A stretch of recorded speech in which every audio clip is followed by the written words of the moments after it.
సజీవులుగా ప్రాణప్రాప్తులుగా ఈ ఉదయం వేళలను మనము ఆయనను జ్ఞాపకం చేసినటకు ఇప్పటి వరకు పాటల్లో మనము ఆయన ప్రేమను జ్ఞాపకం చేసుకుంటూ కొద్ది నిమిషాలు మనం వాక్యములు చూసుకొని అలా కొనసాగుదాం. కీర్తనలు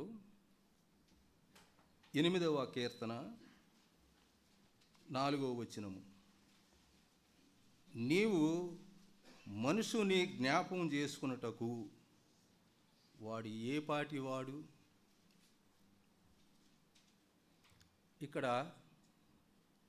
కీర్తనాకారుడు ఒక గంభీరమైన వచనాన్ని పలుకుతూ ఉన్నారు.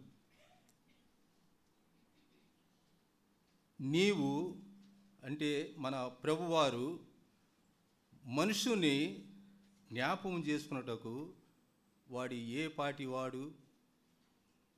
అవును, ఆయన సర్వశక్తి కలిగిన దేవుడు, దూతల మధ్య పొగడబడుతున్న స్తుతి ఆగముతో నింపబడుతున్న ఆయన ఈ మనుషులను జ్ఞాపకం చేసుకున్నటకు వాడు ఏ పాటి వాడు. మనిషి ఎక్కడున్నాడు, ఏ స్థితిలో ఉన్నాడు అనేది మనం కొంచెం జ్ఞాపకం చేసుకొని అలా కొనసాగుదాం. 40వ కీర్తన 2వ వచనం. నాశనకరమైన గుంటలో నుండి జిగటగల దొంగ ఊబిలో నుండి ఆయన నన్ను పైకెత్తెను. నాశనకరమైన గుంటలో ఉన్నప్పుడు, జిగటగల దొంగ ఊబిలో మనిషి దిగిపోతూ ఉన్నప్పుడు ఆయన జ్ఞాపకం చేసుకున్నాడు. ఆయన జ్ఞాపకం చేసుకునటంలో ఆయన ప్రేమను, ఆయన కృపలను,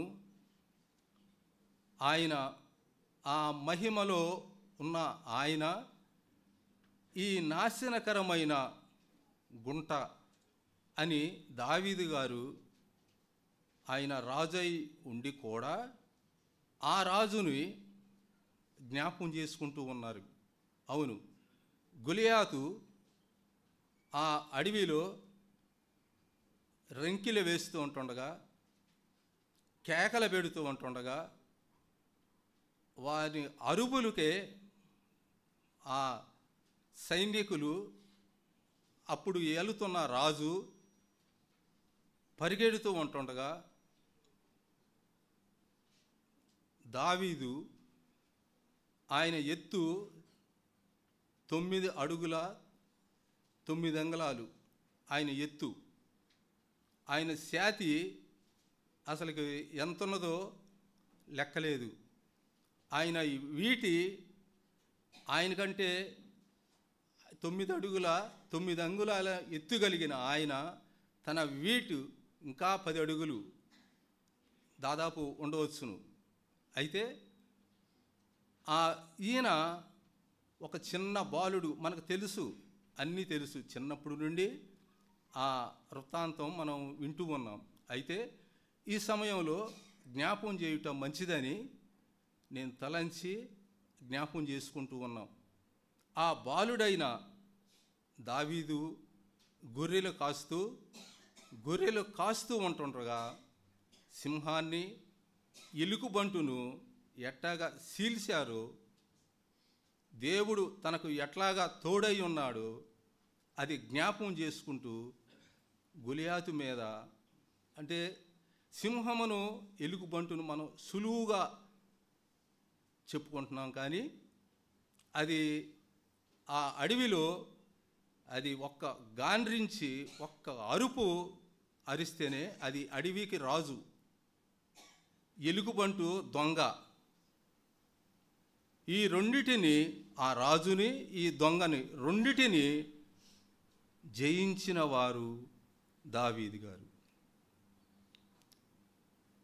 అది పక్కన పెడితే గొలియాతు అరుస్తూ ఉంటుండగా, గాండ్రించే సింహం వలె అరుస్తూ ఉంటుండగా, కేకలు పెడుతూ ఉంటుండగా, నాకంటే బలాఢ్యుడు, ధైర్యవంతుడు ఎవరు లేరు సౌలు రాజా అని తనకు యెహోవాకు విరోధముగా కేకలు వేస్తూ ఉంటుండగా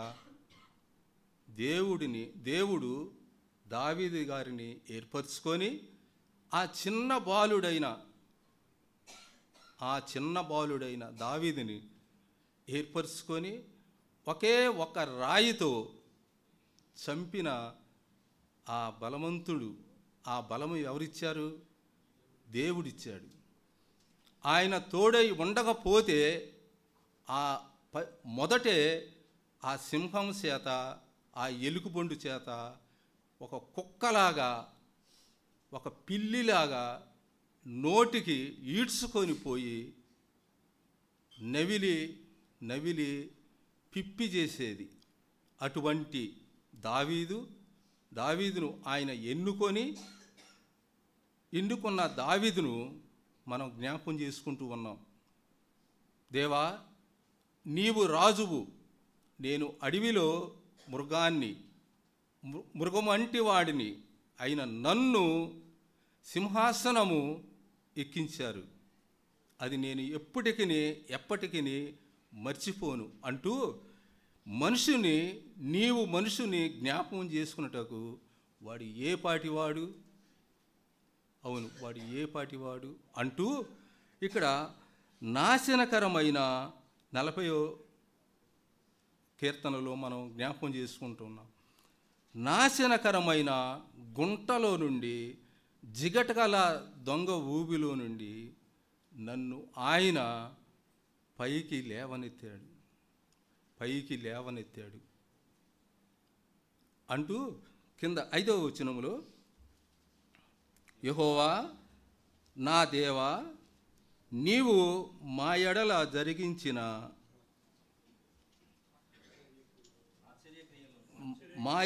జరిగించిన ఆశ్చర్య క్రియలను, మాకున్న నీకు ఉన్న తలంపులను బహు విస్తారములు. అందుకనే మనం బతికి బట్ట కడుతూ ఉన్నాం. ఆయనకున్న తలంపులు బహు విస్తారములు. మనల్ని ప్రేమించింది ఎందుకు? మనం మంచివారమనా? మనం ఏదో దాన ధర్మాలు కలిగి ఉన్నామనా, చేస్తూ ఉన్నామనా? మనకున్న ప్రేమను బహు విస్తారంగా ఉంది.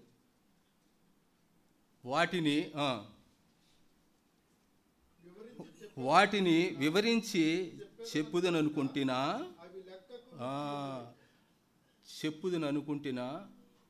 అయి దావీదు గారు ఆయన సన్నిధిలో కూర్చొని ఇది పాటగా ఆయన రాస్తూ, దేవా, నీవు చేసిన ఉపకారములలో నేను దేనిని మరువను అంటూ రాస్తూ ఆయన తలంపు ఆయన మెదడుకు అందనంతగా ఆ మాటలు రాస్తూ ఉన్నారు. రాస్తూ ఆయన అంటున్నాడు, ప్రభువా, దేవా, యెహోవా నా దేవా అంటే వ్యక్తిగతంగా నా దేవా, మా ఎడల అంటే సంఘము పట్ల, మా ఎడల ప్రజల పట్ల, మా ఎడల నీవు జరిగించిన కార్యములను, మేము ఆశ్చర్య కార్యములను జ్ఞాపకం చేసుకున్నటకు నా నోరు, నా కలము, నా చేయి రావట్లేదు తండ్రి, రావటం లేదు. ఆయన చెయ్యి, పెన్ను అక్కడ ఆగిపోయింది. ఆయన రాస్తున్న ఆ ఉత్తరం రాస్తున్న ఆ చెయ్యి అక్కడ ఆగిపోయింది.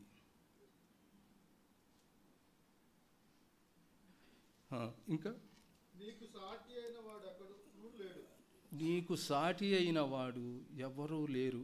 క్లోజ్ చేశాడు, క్లోజ్ అయిపోయింది. తండ్రి, నా చెయ్యి రావట్లేదు, నా మెదడుకు అందట్లేదు, నేను కూడా రాద్దామని పూనుకుంటున్నాను కానీ అనుకుంటున్నాను కానీ నా చెయ్యి రావట్లేదు. నీకంటే సాటి అయిన వారు ఎవరున్నారు? అవును, నీకంటే సాటి అయిన వారు ఎవరూ లేరు. ఇదే వచనంలో 3వ వచనం చదువుదాం. 3వ వచనం, అదే 43.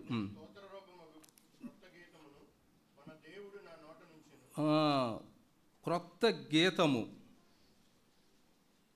నేను పాడుతున్నా, స్తుతి రూపంగా నేను పాడుతున్నా. ఇంక నేను రాయలేను, నా స్తుతి ఇది. ఇంకా చాలు. నా నోట ఉంచాను. ఏముంచాడు? స్తుతి.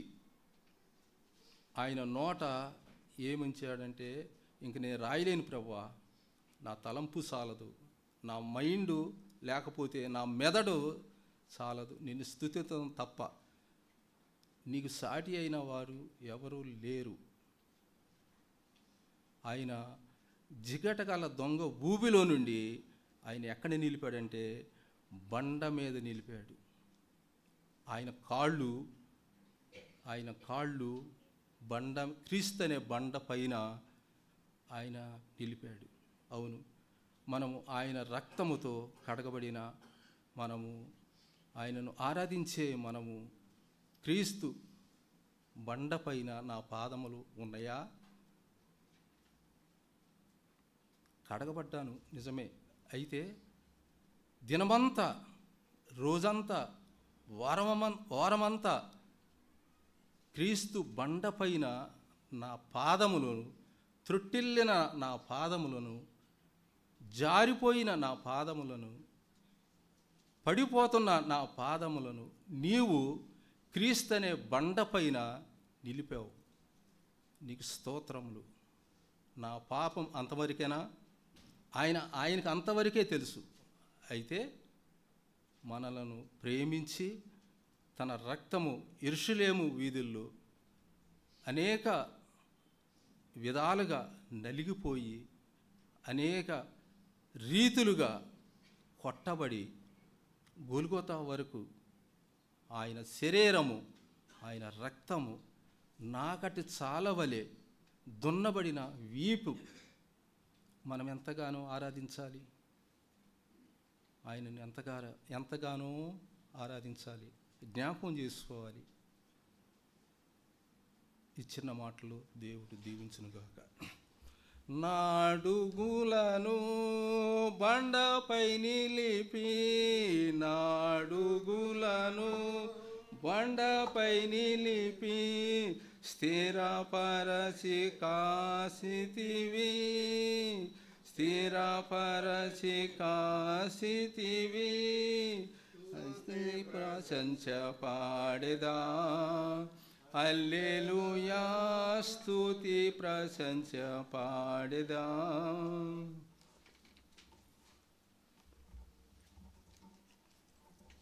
పరిశుద్ధుడైన నమ్మదగిన తండ్రి, సర్వాధికారమైన ప్రభువా, మీ పాదాలకు వందనాలు, స్తోత్రాలు.